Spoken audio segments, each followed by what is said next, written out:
Warahmatullahi wabarakatuh. Waalaikumsalam warahmatullahi wabarakatuh. Bismillah, alhamdulillah, assalatu wassalamu ala asrafil anbiya'i wal mursalin wa ala alihi wa sahbihi ajmain, amma ba'du. Yang terhormat Ibu Kepala Sekolah SDN 1 Benil Jatikulon, yang kami hormati Bapak Ibu Guru SDN 1 Benil Jatikulon yang berbahagia.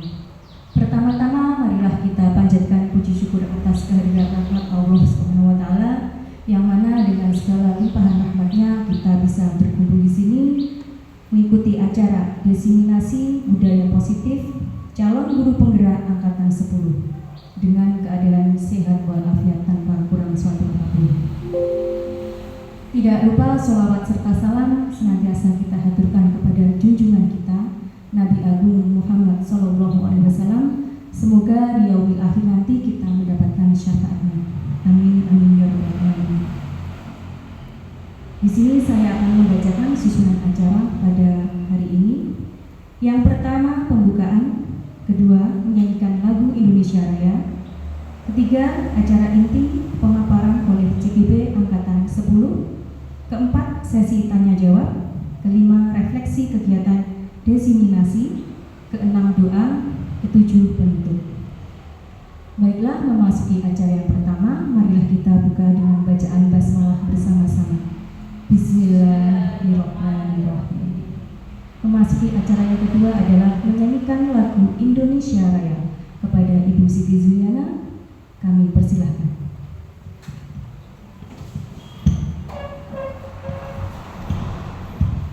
Hadirin dimohon berdiri.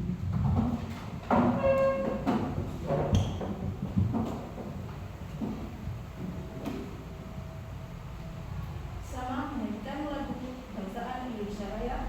Setelah hitungan ketiga dimulai. Hiduplah Indonesia Raya. Indonesia tanah airku, tanah tumpah darahku. Di sanalah aku berdiri, jadi pandu hidupku. Indonesia kebangsaanku, bangsa dan tanah airku. Marilah kita berseru, Indonesia bersatu. Hiduplah tanahku, hiduplah negeriku, bangsaku, rakyatku semuanya. Bangunlah jiwanya, bangunlah badannya untuk Indonesia Raya. Indonesia Raya, merdeka, merdeka, tanahku, negeriku yang ku cinta. Indonesia Raya, merdeka, merdeka, hiduplah Indonesia Raya. Indonesia Raya, merdeka, merdeka, tanahku, negeriku yang ku cinta. Indonesia Raya, merdeka, merdeka, hiduplah Indonesia Raya.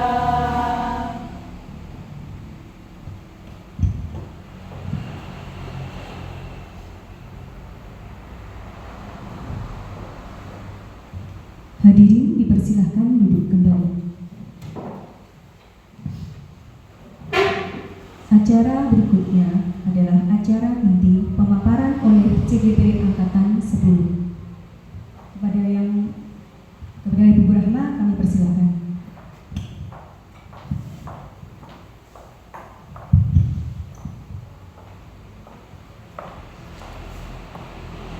Assalamualaikum warahmatullahi wabarakatuh. Waalaikumsalam warahmatullahi wabarakatuh. Langsung saja ya.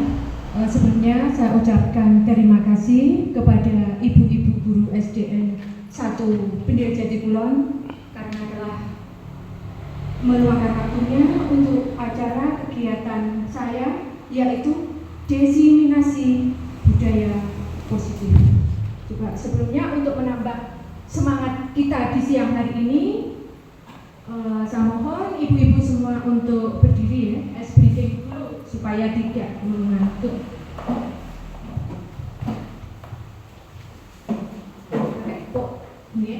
Tepuk 1, tepuk 2, tepuk 3, tepuk 4, tepuk 5. Ulangi sekali lagi nggih.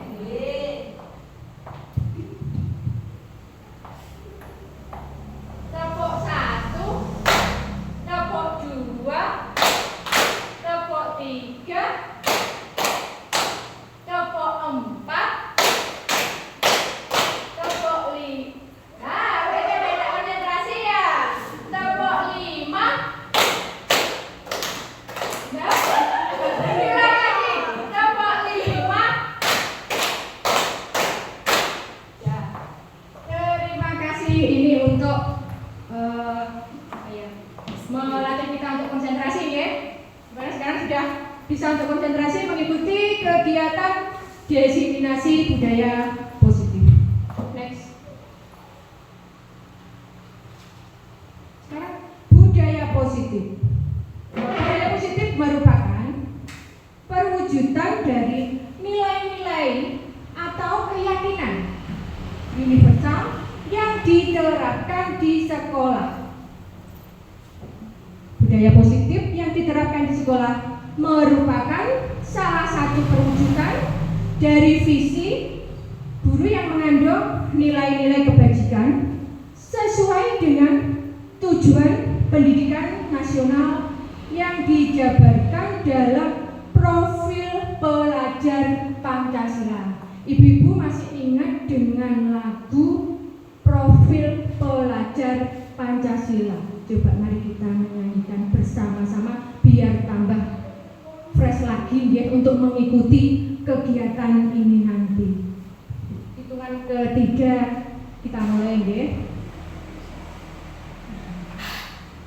1, 2, 3. Pelajar Pancasila beriman dan bertakwa pada Tuhan Yang Esa dan berakhlak mulia, berkebinekaan global, gotong royong mandiri, kreatif dan bernalar kritis. Ya, terima kasih ibu-ibu ya, biar tambah semangat ya untuk mengikuti kegiatan ini. Sekarang kita lanjut untuk konsep inti budaya positif, yaitu yang pertama perubahan paradigma belajar. Yang kedua, disiplin positif. Yang ketiga, nilai-nilai kebajikan. Yang keempat, kebutuhan dasar manusia. Yang kelima, motivasi perilaku manusia. Kemudian posisi kontrol guru, keyakinan kelas, dan yang terakhir segitiga restitusi.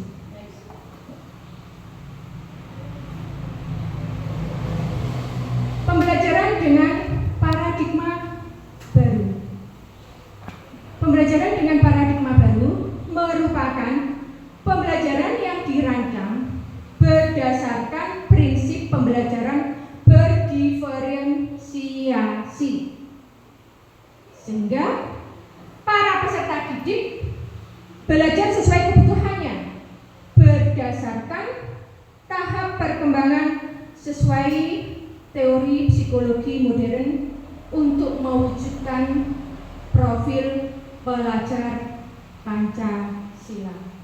Adapun profil pelajar Pancasila itu tadi ya, yang pertama beriman dan bertakwa kepada Tuhan Yang Maha Esa dan berakhlak mulia, seperti lagu tadi ya Bapak Ibu. Kemudian berkebinekaan global, mandiri, gotong royong dan mandiri, kreatif dan bernalar kritis. Miskonsepsi teori kontrol. Ya. Ilusi guru mengontrol murid, kemudian ilusi bahwa kritik dan membuat rasa bersalah mampu menguatkan karakter. Ilusi bahwa semua penguatan positif, efektif dan bermanfaat. Ilusi bahwa orang dewasa berhak memaksa. Ilusi mengontrol murid. Pada dasarnya kita itu tidak bisa memaksa murid untuk berbuat sesuatu jikalau murid tersebut memilih untuk tidak melakukannya, walaupun tampaknya guru sedang mengontrol perilaku murid. Hal demikian terjadi karena murid sedang mengizinkan dirinya dikontrol. Saat itu bentuk kontrol guru menjadi kebutuhan dasar yang dipilih murid tersebut. Teori kontrol menyatakan bahwa semua perilaku memiliki tujuan, bahkan terhadap perilaku yang tidak disukai.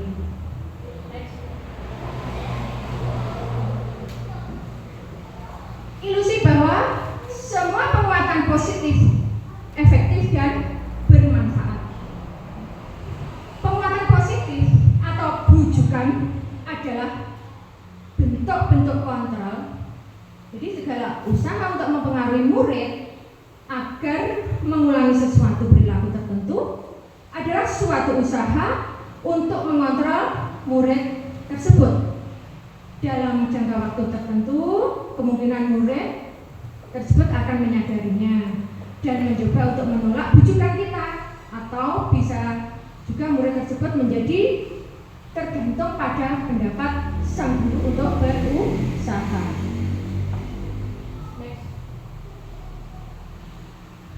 Ilusi bahwa kritik dan membuat orang merasa bersalah itu dapat menguatkan karakter.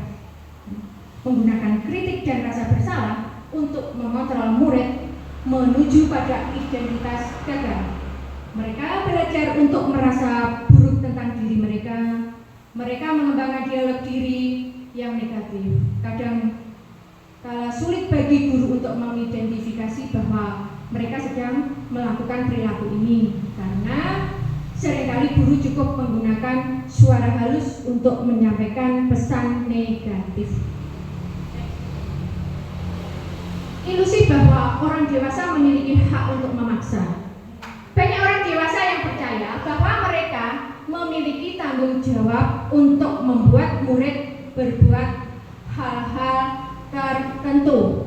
Apapun yang dilakukan dapat diterima selama ada sebuah kemajuan berdasarkan sebuah pengukuran kinerja. Pada saat itu pula orang dewasa akan menyadari bahwa mereka perilaku memaksa tidak akan efektif untuk jangka waktu yang panjang dan sebuah permusuhan akan terbentuk. Sekarang mengubah paradigma stimulus respon ke pendekatan teori kontrol. Ada dua, yaitu stimulus respon dan teori kontrol. Untuk stimulus responnya, realitas atau kebutuhan kita itu sama. Sedangkan teori kontrolnya, realitas atau kebutuhan kita itu berbeda. Semua orang melihat hal yang sama, itu stimulus respon. Kemudian teori kontrolnya, setiap orang itu punya gambaran yang berbeda. Kita mencoba mengubah orang berpandangan sama dengan kita. Teori kontrolnya, kita itu berusaha memahami pandangan orang lain tentang dunia. Dan stimulus respon, perilaku buruk dilihat sebagai suatu kesalahan. Teori kontrolnya, semua perilaku itu memiliki tujuan. Orang lain bisa mengontrol saya. Teori kontrolnya, hanya Anda yang bisa mengontrol diri Anda. Stimulus respon, saya bisa mengontrol orang lain. Untuk teori kontrol, Anda tidak bisa mengontrol orang lain. Pemaksaan ada pada saat bujukan gagal. Di teori kontrolnya, kolaborasi dan konsensus menciptakan pilihan-pilihan baru. Stimulus respon, model berpikir menang atau kalah. Teori kontrolnya model berpikir menang. Next. Lanjut ke disiplin positif. Disiplin berasal dari kata disiplina yang artinya belajar. Disiplin mengacu pada disiplin diri yang memiliki tanggung jawab terhadap apa yang dilakukannya berdasarkan nilai-nilai yang diyakini. Disiplin positif merupakan salah satu cara penerapan disiplin yang bertujuan untuk menumbuhkan kesadaran serta memberdayakan peserta didik tanpa imbalan penghargaan atau reward, ancaman, atau hukuman. Nah, kita sebagai pendidik, tujuan kita adalah menciptakan peserta didik yang memiliki disiplin diri sehingga mereka berperilaku mengacu kepada nilai-nilai kebajikan universal dan memiliki motivasi intrinsik dan dalam perubahan perilaku ke arah yang lebih baik. Seorang guru yang baik harus memiliki kemampuan dalam mewujudkan budaya positif di sekolah. Budaya positif tersebut dapat dijalankan dengan menerapkan konsep-konsep inti seperti disiplin positif, memahami motivasi perilaku manusia berkaitan dengan hukuman dan penghargaan, posisi kontrol seorang guru, pembuatan keyakinan sekolah atau kelas, dan penerapannya segitiga restitusi dalam penyelesaian masalah. Disiplin positif, yaitu cara penerapan disiplin yang mengajarkan anak untuk bertanggung jawab dan menumbuhkan kesadaran diri berdasarkan nilai-nilai kebajikan. Lebih ke arah disiplin diri yang dapat mengontrol diri dalam melakukan segala tindakan dan dapat membuat murid memahami dan menyadari berdasarkan motivasi internal, bukan akibat paksaan, pujian, ataupun hukuman. Sekarang nilai-nilai kebajikan. Nilai yang disepakati bersama lepas dari suku bangsa, agama, bahasa maupun latar belakangnya. Profil pelajar Pancasila tadi sudah dijelaskan ya, beriman, bertakwa kepada Tuhan Yang Maha Esa, berakhlak mulia, berkebinekaan global, gotong royong, mandiri, kreatif, dan bernalar kritis. Ibu Primary Years Program atau PYP ya, toleransi, integritas, rasa hormat, mandiri, antusias, menghargai, empati, keingintahuan, kreativitas, kerjasama, percaya diri, dan komitmen. Dengan keterampilan hidup atau life skill, dapat dipercaya, lurus hati, pendengar yang aktif, tidak merendahkan orang lain, dan memberikan yang terbaik dari diri. Kebutuhan dasar manusia itu ada 5. Yang pertama yaitu kebutuhan untuk bertahan hidup. Yang kedua, kasih sayang dan rasa diterima. Yang ketiga, penguasaan. Yang keempat, kebebasan. Yang kelima adalah kesenangan. Sekarang bertahan hidup.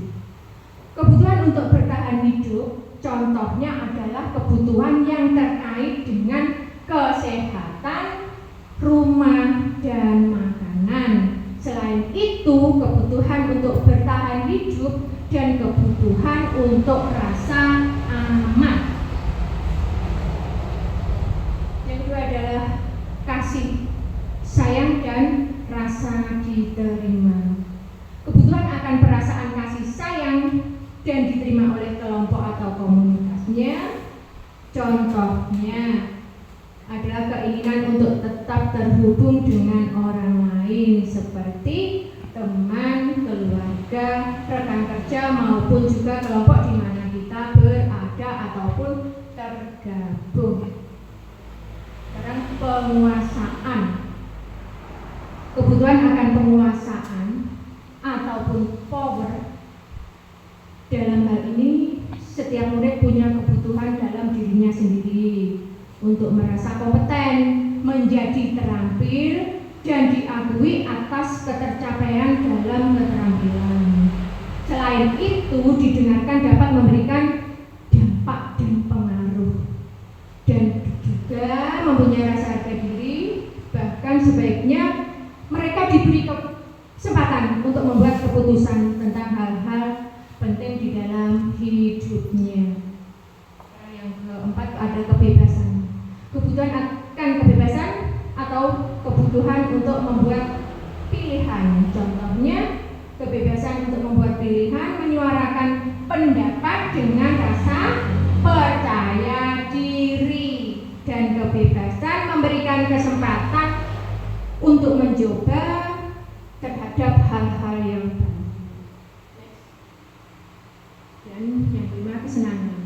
Kebutuhan akan kesenangan atau fun ya. Contohnya itu guru menyajikan suatu kegiatan pembelajaran yang menyenangkan. Motivasi perilaku manusia. Itu dorongan yang timbul pada diri seseorang secara sadar atau tidak sadar untuk melakukan suatu tindakan dengan tujuan tertentu. Yang pertama, menghindari ketidaknyamanan dan hukuman. Itu murid melakukan disiplin diri karena takut dihukum. Ini adalah tingkatan terendah dari motivasi perilaku manusia. Dan yang kedua, mendapatkan imbalan atau penghargaan dari orang lain. Di sini murid melakukan disiplin diri karena ia menginginkan imbalan. Motivasi ini satu tingkat di atas motivasi yang pertama. Yang ketiga, menjadi orang yang mereka inginkan dan menghargai diri sendiri dengan nilai-nilai yang mereka percaya. Di sini murid melakukan disiplin diri karena dia menyadari akan nilai kebajikan. Ini adalah motivasi yang akan membuat seseorang memiliki disiplin positif. Karena motivasi perilaku manusia itu ada dua, ada motivasi eksternal dan motivasi internal. Yang motivasi eksternal itu untuk menghindari ketidaknyamanan ataupun hukuman. Dan yang kedua, untuk mendapatkan imbalan atau penghargaan dari orang lain. Sekarang yang motivasi internal untuk menjadi orang yang mereka inginkan dan menghargai diri dengan nilai-nilai yang mereka percaya. Sekarang konsep disiplin dengan identitas gagal. Yang pertama adalah hukuman, itu menyakitkan, ya, kemudian tidak nyaman, murid menjadi takut, memaksa, murid menyembunyikan kesalahan, murid menjadi rendah diri. Penghargaan itu menjadi tidak efektif, bisa merusak hubungan, mematikan kreativitas, menghukum dengan sistem ranking, merampas hak menghargai dirinya. Konsep disiplin dengan identitas yang sukses. Konsekuensinya, penguatan jangka pendek, perlu monitoring berkelanjutan, stimulus respon, murid menghormati peraturan, kehilangan waktu untuk mengurangi kesalahan. Dengan restribusinya itu murid menjadi bertanggung jawab atas perilakunya. Fokus pada pemecahan masalah jangka panjang, murid menghormati dirinya dan orang lain. Dan teori kontrol, dirinya yang memegang kontrol. Dan yang terakhir, murid bersemangat memperbaiki kesalahan. Konsep disiplin pendekatan restitusi ini sebuah cara untuk menanamkan disiplin positif pada murid. Sekarang pengertian dari restitusi. Restitusi adalah proses menciptakan kondisi bagi murid untuk memperbaiki kesalahan sehingga mereka bisa kembali pada kelompok mereka dengan karakter yang lebih kuat. Sekarang ciri-ciri restitusi itu sendiri, yang pertama, bukan menebus kesalahan, namun belajar dari kesalahan. Yang kedua itu untuk memperbaiki hubungan. Yang ketiga, tawaran bukan paksaan. Yang keempat, menuntun untuk melihat ke dalam diri. Yang kelima, mencari kebutuhan dasar yang mendasari tindakan. Dan fokus pada karakter, bukan tindakan. Yang terakhir, menguatkan dan fokus pada solusi. Perbedaan, contohnya kasus siswa yang sering tidak mengerjakan PR. Hukumannya, guru akan menghukum siswa, misalnya hormat bendera selama 10 menit, itu termasuk hukuman ya. Kemudian guru marah dan siswa menjadi takut. Kemudian konsekuensinya itu guru memberikan konsekuensi untuk mengerjakan PR-nya saat istirahat atau dikerjakan sebanyak berkali lipat. Kemudian guru tegas dan siswa menghormati peraturan. Restitusi, nah, ini penjelasan dengan restitusi ini, guru menanyakan keyakinan kelas atau dirinya dan membantu siswa dan menyelesaikan masalahnya. Juga guru terbuka dan siswa menghormati dirinya dan orang.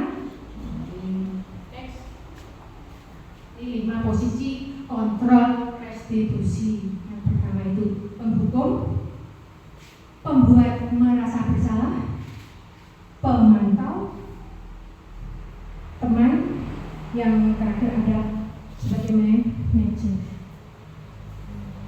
Contoh penerapan 5 posisi kontrol.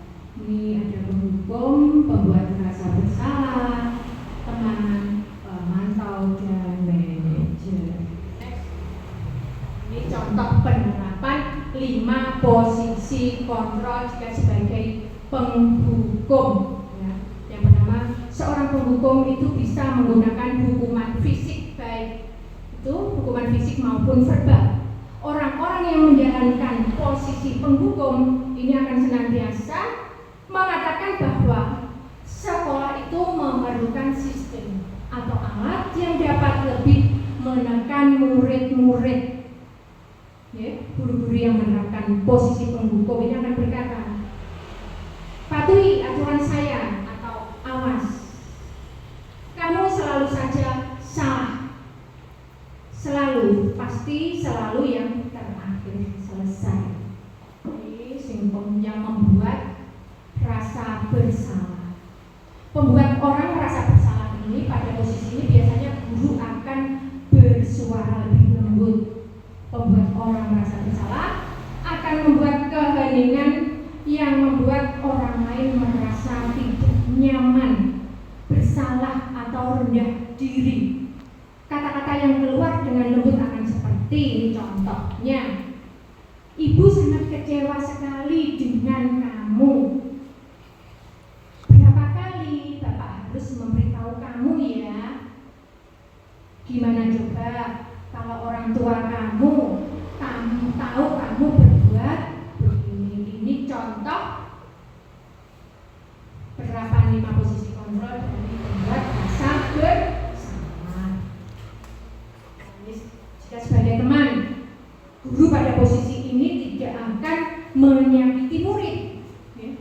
Namun akan tetapi berupaya mengontrol murid melalui persuasi. Posisi teman pada guru bisa negatif ataupun positif. Positif di sini bisa berupa hubungan baik yang terjalin antara guru dan murid. Guru di posisi teman akan menggunakan hubungan baik dan humor untuk mempengaruhi seseorang. Mereka akan berkata, ayo bantulah demi Bapak ya. Ayo ingat, tidak bantuan Bapak selama ini. Ya sudah, kali ini tidak apa-apa, nanti Ibu bantu bereskan. Ini jika sebagai teman. Next, ini sebagai pemantau. Monitor atau pemantau. Ini memonitor berarti mengawasi. Pada saat kita mengawasi, kita itu bertanggung jawab atas perilaku orang-orang yang kita awasi. Posisi pemantau berdasarkan pada peraturan-peraturan dan konsekuensi. Dengan menggunakan sanksi atau konsekuensi, kita dapat memisahkan hubungan pribadi kita dengan murid. Sebagai seorang yang menjalankan posisi pemantau, itu pertanyaan yang bisa diajukan. Peraturannya apa? Apa yang telah kamu lakukan? Sanksi atau konsekuensinya apa? Contoh yang terakhir, jika posisi kontrol kita sebagai manajer. Manajer itu ada posisi terakhir. Manajer adalah posisi mentor, di mana seorang guru berbuat sesuatu bersama murid-murid, mempersilahkan murid mempertanggungjawabkan perilakunya, mendukung murid agar dapat menemukan solusi atas permasalahannya sendiri. Seorang manajer telah memiliki keterampilan di posisi teman maupun pemantau, dan demikian bisa jadi di waktu tertentu kembali kepada posisi kedua posisi tersebut bila diperlukan. Seorang manajer biasanya akan berkata, apa yang kita yakini, atau kembali ke keyakinan kelas. Apakah kamu meyakini? Jika kamu meyakininya, apakah kamu bersedia memperbaikinya? Jika kamu memperbaiki ini, hal ini menunjukkan apa tentang dirimu, apa rencana kamu untuk memperbaiki hal ini. Next. Sekarang keyakinan kelas. Mengapa kok keyakinan kelas? Mengapa tidak peraturan kelas saja? Mengapa kita mempunyai peraturan tentang penggunaan helm pada saat mengendarai kendaraan roda 2 ataupun motor? Sekarang keyakinan sekolah atau kelas. Guru itu berperan dalam mewujudkan terbentuknya keyakinan sekolah atau kelas dengan adanya kesepakatan antara guru dan murid. Keyakinan sekolah atau kelas berupa pertanyaan universal yang mudah diingat, dipahami, dan harus diterapkan dalam lingkungan sekolah. Ini contoh kemarin kegiatan dalam membuat keyakinan kelas 4. Ini dokumentasinya ya, diskusi tentang peraturan, tentang aturan apa saja yang harus dijalankan, kemudian merumuskan peraturan itu menjadi keyakinan kelas. Dan ini hasilnya yaitu menegakkan keyakinan kelas. Next. Sekarang contoh kegiatan membuat keyakinan kelas, kita saksikan bersama contohnya, ada videonya.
Demikian untuk video tentang pembuatan aturan kelas. Sekarang kita lanjutkan untuk contoh video membuat kalimat positif dari aturan kelas tersebut dibuat menjadi kalimat positif.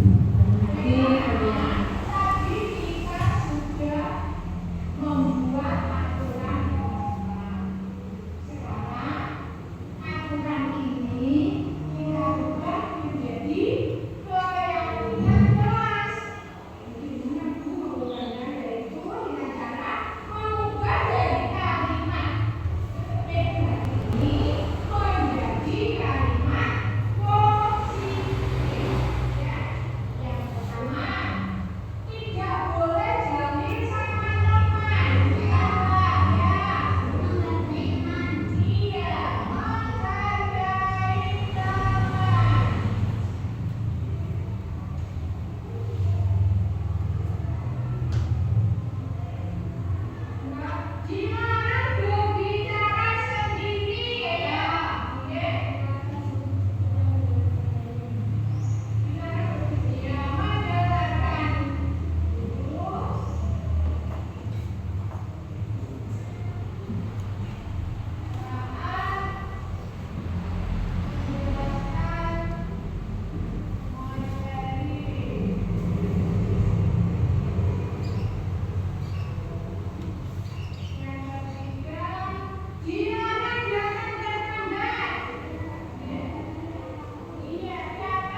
membuat keyakinan kelas. Jadi langkah yang pertama itu adalah membuat aturan kelas. Kemudian dari aturan kelas itu kan merupakan kalimat negatif diubah menjadi kalimat positif, kemudian dijadikan setelah diubah menjadi kalimat positif dijadikan keyakinan kelas yang dipatuhi oleh anak. Sekarang lanjut.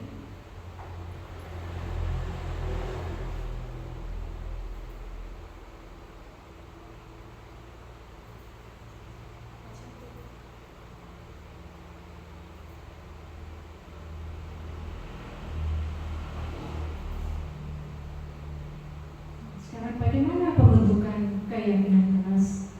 Itu ya lebih abstrak dari peraturan berupa pernyataan universal, dibuat dalam bentuk positif, sedikit saja akan mudah diingat, sesuaikan dengan kondisi kelas dan sekolah agar mudah diterapkan. Kemudian semua warga kelas atau sekolah dilibatkan saat membuat. Jadi anak-anak itu dilibatkan untuk membuat keyakinan kelas. Sekarang segitiga restitusi. Restitusi adalah proses menciptakan kondisi bagi murid untuk memperbaiki kesalahan mereka, bisa kembali pada kelompok mereka dengan karakter yang kuat. Restitusi bukan untuk menebus kesalahan. Restitusi itu adalah sebuah tawaran dan bukan paksaan. Itu dapat mengembalikan murid yang berbuat salah kepada kelompoknya. Restitusi itu langkah-langkahnya itu ada 3. Yang pertama adalah menstabilkan identitas atau tidak langsung menyalahkan anak. Semua pernah melakukan kesalahan.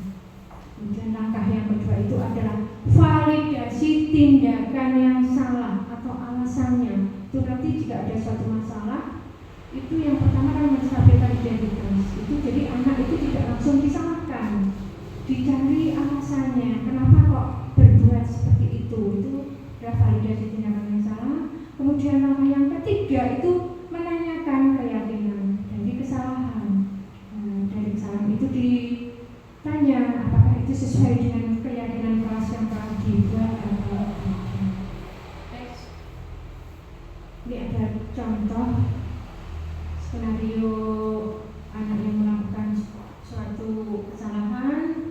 Kemudian cara penyelesaiannya yaitu dengan menggunakan segitiga restitusi. Kasus yang pertama contoh ini skenarionya di pagi hari yang cerah, anak-anak kelas 4 berangkat ke sekolah dengan penuh semangat. Pukul 6.50 bel berbunyi, pertanda anak-anak masuk ke kelas masing-masing. 2 anak bertugas memimpin membaca doa di kantor. Hari ini jadwalnya Sani untuk memimpin doa di kantor, namun Sani belum ada di kelas. Kegiatan doa pagi selesai, Sani pun belum juga datang. Saat Bu Rama sudah berada di kelas dan memulai kegiatan pembukaan, sampai di kegiatan inti Sani pun masih belum ada di kelas. Saat Bu Rama menjelaskan materi matematika, terlihat Sani lari dari parkiran sampai ke kelas. Dengan nafas ngos-ngosan, Sani masuk kelas, memberi salam, kemudian salaman dengan Bu Rama. Hal ini bukan kali pertama, melainkan sudah berulang sampai 4 kali. Akibatnya, Sani sering tertinggal pelajaran, nilai menurun, dan Sani pun melanggar keyakinan kelas dan itu datang ke sekolah tepat waktu. Di sini ada contoh video penyelesaiannya, yaitu itu yang datang terlambat tadi.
itu tadi adalah contoh penyelesaian masalah jika ada suatu saat anak sedang datang terlambat ke sekolah. Jadi kita tidak boleh langsung menyalahkan anak, kita cari solusinya secara bersama dengan menggunakan segitiga restitusi itu tadi yang ada 3 langkah. Sekarang ada tanggapan dari anak yang berbahasa tadi, bisa diputarkan dulu.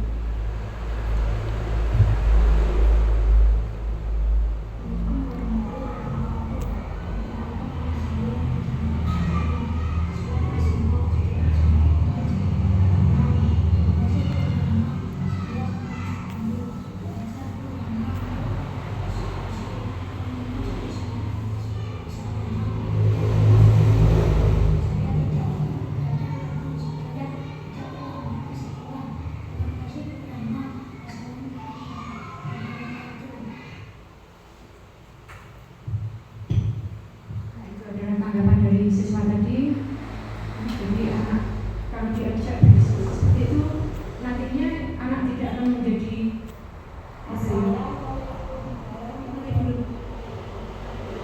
anak tidak akan merasa kesal dengan gurunya. Kadang kalau guru itu langsung memarahi anak, mungkin di hati anak itu akan merasa pegel atau dendamnya. Jadi kita cari solusi bersama-sama seperti itu tadi contoh tanggapan anak. Sekarang ada kasus yang kedua, contoh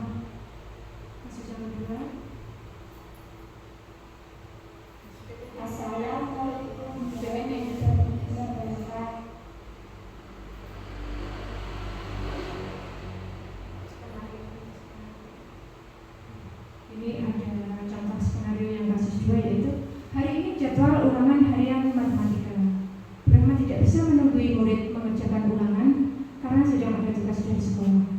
Ternyata saat ulangan berlangsung, salah satu murid yaitu Golida mencoret kertas ulangan temannya yaitu Wafa. Golida berbuat seperti itu karena kesal tidak diberi contekan oleh Wafa. Setelah itu, Wafa dan Tasya sebagai ketua kelas menemui Brahma untuk melaporkan kejadian tersebut. Brahma hanya meminta Tasya memanggil Golida. Setelah itu Wafa dan Tasya kembali ke kelas. Brahma mencoba menyelesaikan masalah tersebut dengan menggunakan segitiga restitusi. Sini ada contoh videonya.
penjelasannya, dan sedangkan ini ada tanggapan dari siswa tersebut.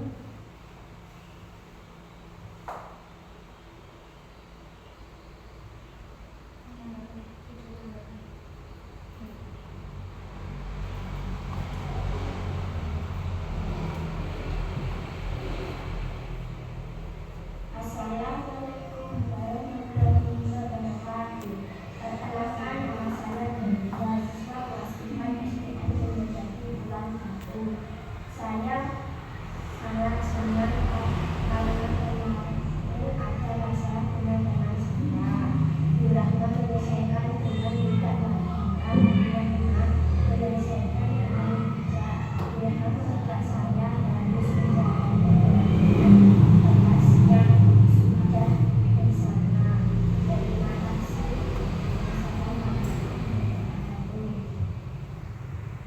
Wabil kasus tadi yang bisa diselesaikan dengan cara segitiga restitusi.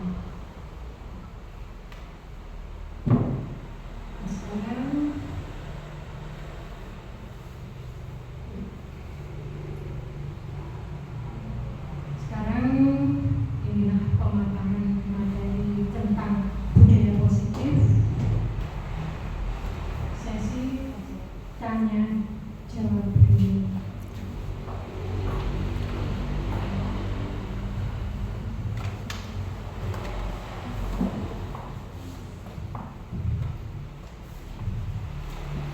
Baiklah, acara inti pemaparan oleh CGB Angkatan 10 oleh Ibu Dwi Rahmawati sudah selesai. Acara yang berikutnya adalah sesi tanya jawab. Silakan Bapak Ibu guru, bila ada pertanyaan silakan disampaikan.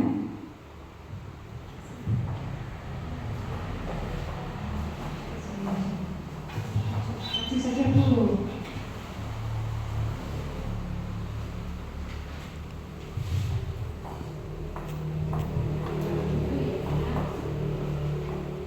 Assalamualaikum warahmatullahi wabarakatuh. Waalaikumsalam. Saya mau bertanya mengenai bagaimana cara seorang guru bisa merubah paradigma tadi dari stimulus respon ke kontrol. Untuk pertanyaannya saya tampung dulu, mungkin ada satu saja nih, satu tambahan untuk pertanyaan. Monggo yang mau bertanya silahkan. Oke, silakan di sini Bu.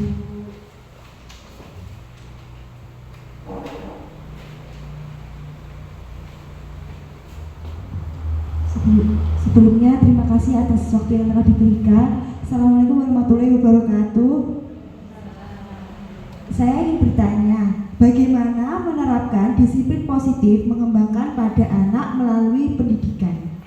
Terima kasih. Wassalamualaikum warahmatullahi wabarakatuh.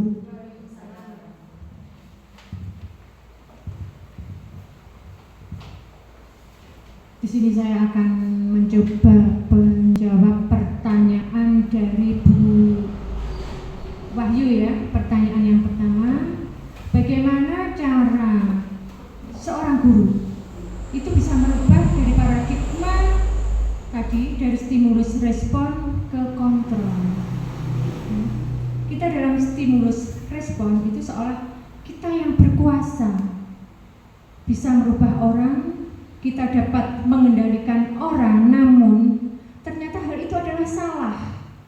Sebenarnya kita itu tidak bisa merubah atau mengendalikan orang, namun orang tersebutlah yang bisa mengendalikan dirinya sendiri. Seperti yang sudah saya jelaskan tadi, bahwa stimulus respon itu kurang tepat, kita harus mengubahnya ke teori kontrol, bahwa diri sendirilah yang bisa mengontrol atau mengendalikan dirinya sendiri. Bagaimana Bu Wahyu mengenai jawaban dari saya? Sudah puaskah? Puas. Ya, terima kasih. Sekarang untuk pertanyaan yang kedua, saya akan mencoba menjawabnya. Pertanyaan dari Bu Salma ya.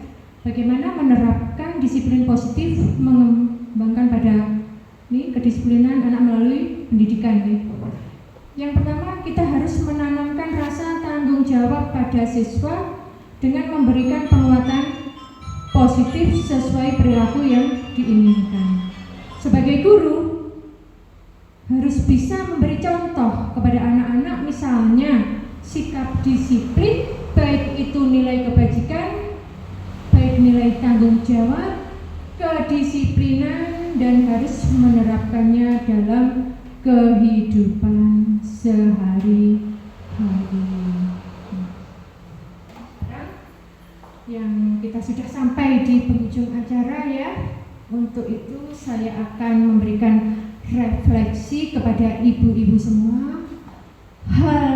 Refleksi pertama adalah hal baik apa saja yang sudah Anda pelajari dalam kegiatan ini.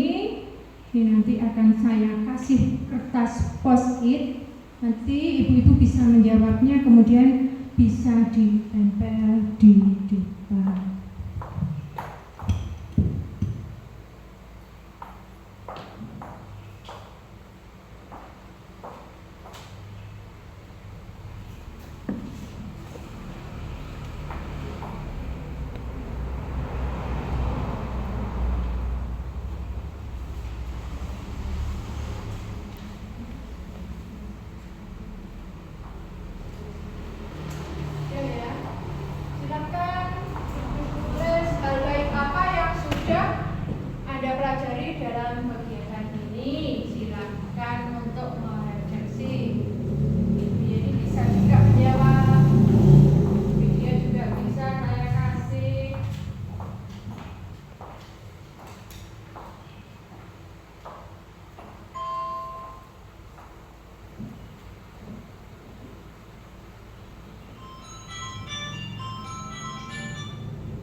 Yang sudah bisa menempelkan di papan depan, silakan. Monggo, segera saja.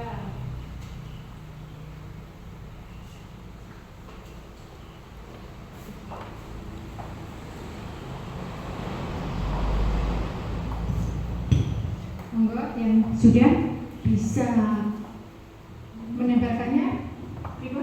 Ini masuk aja. Oh terbalik. Tidak apa. Oh iya, tidak apa-apa. Bentar. Gini aja. Gini aja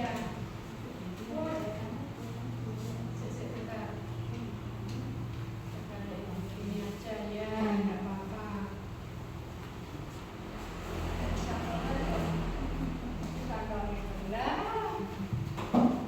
Monggo silakan.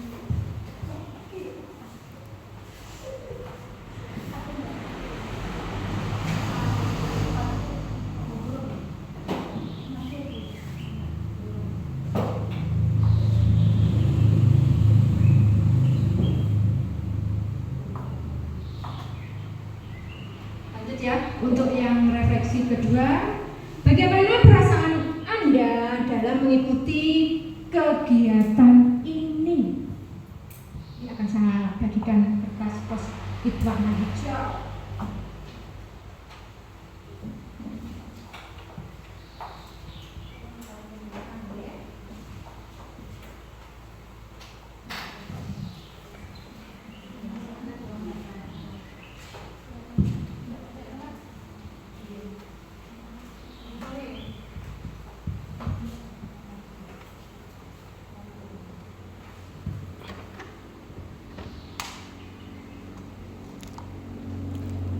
Refleksi yang ketiga, hal baik apa yang Anda lakukan setelah mengikuti kegiatan ini? Pertanyaan langsung saya tanyakan saja.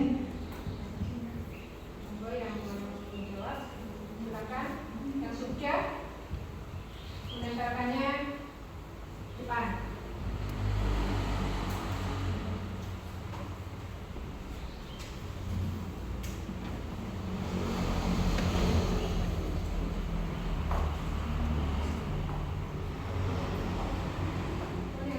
bisa ditempelkan di depan.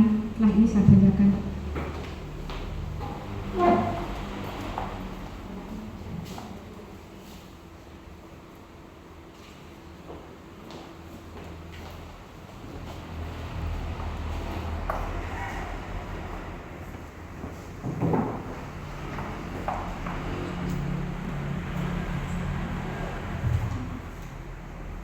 Yang ketiga, ini juga bisa.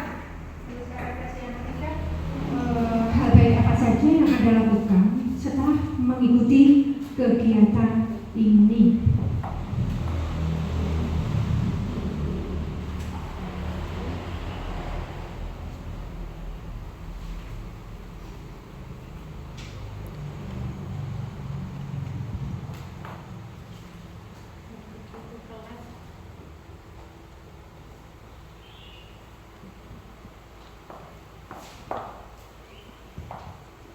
Langsung saja nggih, ini saya bacakan karena tidak begitu lainnya melekat.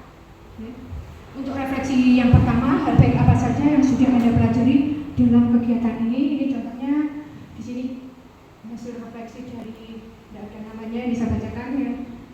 Refleksi pertama, perubahan paradigma belajar, disiplin positif, kebutuhan dasar manusia, motivasi perilaku manusia, nilai-nilai kebajikan, posisi kontrol, segitiga restitusi, dan gaya minum kelas. Itu contoh refleksi yang pertama. Kemudian untuk refleksi yang kedua, bagaimana perasaan Anda dalam mengikuti kegiatan ini?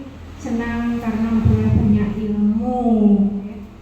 Ini saya bacakan, ya, ini juga memperoleh banyak ilmu, hampir sama jawabannya, ya. Dan untuk yang ketiga, hal baik apa yang Anda lakukan setelah mengikuti kegiatan ini? Mungkin ada yang mau memberikan jawaban, hal baik apa yang Anda lakukan? Mungkin ini mau menjawab? Silakan.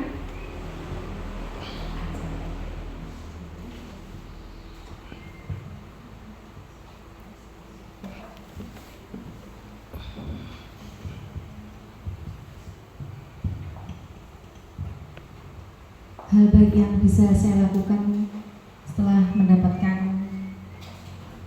pemaparan materi hari ini adalah bila ada masalah saya akan menyelesaikannya dengan solusi segitiga restitusi. Terima kasih Ibu-ibu atas partisipasinya. Demikian tadi pemaparan dari diseminasi budaya positif. Ibu-ibu telah mengikuti dengan antusias, dengan keaktifannya. Saya mau ucapkan terima kasih, sekali lagi saya ucapkan terima kasih sebanyak-banyaknya. Semoga kehadiran Bapak Ibu-ibu semua di sini menjadikan ladang pahala untuk ibu-ibu guru SDN 1 Bendel Jati Gulani. Terima kasih. Apabila ada kesalahan atau kekurangannya, saya minta maaf yang sebesar-besarnya. Saya akhiri, wabillahi taufiq wal hidayah. Wassalamualaikum warahmatullahi wabarakatuh.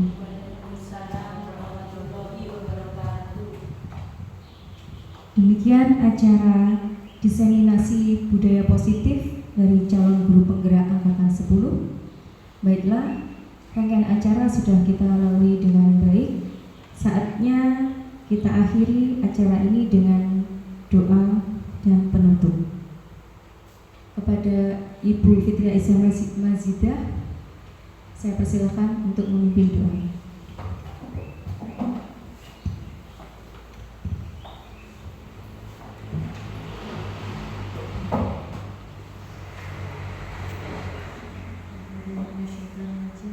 Bismillahirrahmanirrahim. Allahumma inna nas'aluka salamatan fid dunyati wa fil jasadi wa ziyadatan fil ilmi wa barakatan fil rizqi wa taubatan qablatil maut wa rahmatan indatil maut wa maghfiratil ba'dal maut. Allahumma hawwin 'alaina fi syakaratil maut wa najjata min nari wal aqwan idza tasyad. Rabbana la tuzigh qulubana idza hadaytana wa hab lana min ladunka rahmah innaka antal wahhab. Rabbana atina fid dunya hasanah wa fil akhirati hasanah wa qina adzabannar. Amin amin ya rabbal alamin.